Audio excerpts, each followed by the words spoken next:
Bonjour à tous, bienvenue dans cette nouvelle vidéo. Aujourd'hui, je vais répondre à une question de la part d'une personne qui me demandait quelles sont les propriétés de la pierre de sel. Alors la pierre de sel déjà, il est très rare qu'elle soit toute seule en bloc comme les autres pierres. Pourquoi? Puisque la pierre de sel est une pierre en fait qui sert uniquement à absorber l'humidité.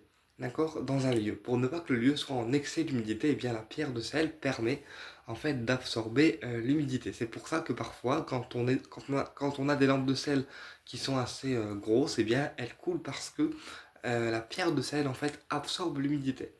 Maintenant, la pierre de sel, il est très rare qu'elle soit toute seule parce que souvent on la retrouve en lampe, puisque la lampe de sel en fait permet à la pierre de sel en bloc de pouvoir se sécher. C'est-à-dire que la pierre de sel absorbe l'humidité et le fait d'avoir incrusté une lampe dans cette pierre permet en fait à la pierre de se dessécher et aussi de s'entretenir par elle-même, puisque la pierre de sel en fait c'est une pierre qui a cette fonction d'auto-entretien. C'est-à-dire qu'elle n'a pas besoin d'être purifiée, elle n'a pas besoin d'être rechargée, elle n'a pas besoin de rechargement particulier, juste en fait avec les fonctions de la lampe, donc la chaleur de la lampe, eh bien la pierre de sel s'auto-entretient.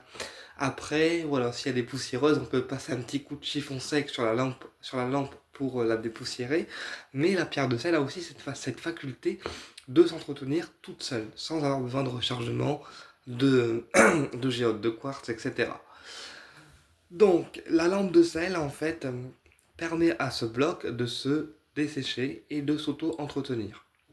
Ok, et puis la lampe de sel en elle-même permet déjà d'apporter des énergies de calme dans la pièce, d'accord, que ça soit une salle, une chambre, un bureau, voilà, n'importe quelle pièce, la lampe de sel apporte son calme dans chaque pièce où elle se trouve quand elle est allumée. D'accord? Donc plus la lampe de sel sera grosse, plus elle aura un rayonnement qui sera important.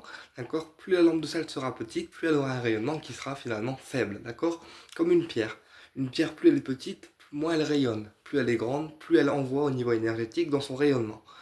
Alors le rayonnement énergétique, c'est pas un truc qu'on peut voir à l'œil nu, c'est pas visible, d'accord? Ça demande des ressentis énergétiques pour pouvoir ressentir en fait les rayonnements d'une pierre ou d'une lampe, voilà. Alors quand on parle de rayonnement, c'est tout ce que la pierre va rayonner à l'intérieur de la pièce, puisque que ça soit une lampe ou une pierre, quand on l'allume, d'accord, pour la lampe de sel, eh bien elle rayonne en fait ses haillons dans la pièce et apporte en fait son calme. Donc plus elle est grosse, plus elle va rayonner dans la pièce assez fortement, d'accord, pour apporter un calme intérieur encore plus profond. La lampe de sel, en fait, c'est une lampe qui protège également la maison. Donc elle protège la maison au niveau des énergies négatives, puisque le sel est aussi reconnu pour absorber les énergies négatives et pouvoir les purifier. Donc elle a aussi cette faculté de pouvoir protéger la maison des énergies négatives et puis aussi de l'humidité. La lampe de sel, c'est une lampe en fait qui apporte le calme, la tranquillité, la sérénité, et aussi ça peut apporter pour certaines personnes qui manquent de soleil vraiment cette énergie solaire, c'est-à-dire que la lampe de sel apporte en fait cette énergie solaire et redonne en fait des vitamines au corps. C'est pour ça qu'on dit que souvent la lampe de sel, les gens qui sont en manque de soleil, eh bien l'utilisent parce que avec son rayonnement et sa lumière orange, d'accord, la lampe de sel est équivaut à l'énergie en fait solaire. Ça, très peu de gens le savent. C'est pour ça que j'en parle dans cette vidéo. La lampe de sel, elle est utilisée en fait plus l'hiver en fait, parce que l'hiver, comme il fait pas beau, il fait noir de bonheur, on a un peu le moral à zéro, voilà.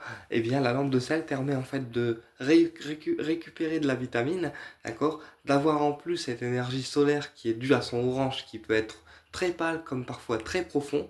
Donc après la lampe, plus elle est grosse, plus le orange sera prononcé, moins elle est grosse, plus ça sera un orange qui sera dans les oranges pâles. D'accord? Donc après, une lampe de sel grosse, ça vaut un budget. Moi, la mienne, je l'ai depuis 4-5 ans.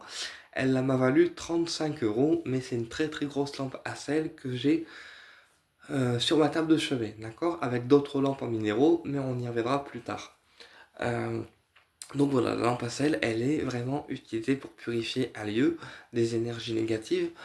pouvoir apporter aussi sa vitamine dans le lieu et autour de la personne, d'accord? Donc la lampe de sel, plus elle est allumée, plus elle va purifier votre lieu, et plus elle va aussi le réchauffer en termes énergétiques, d'accord?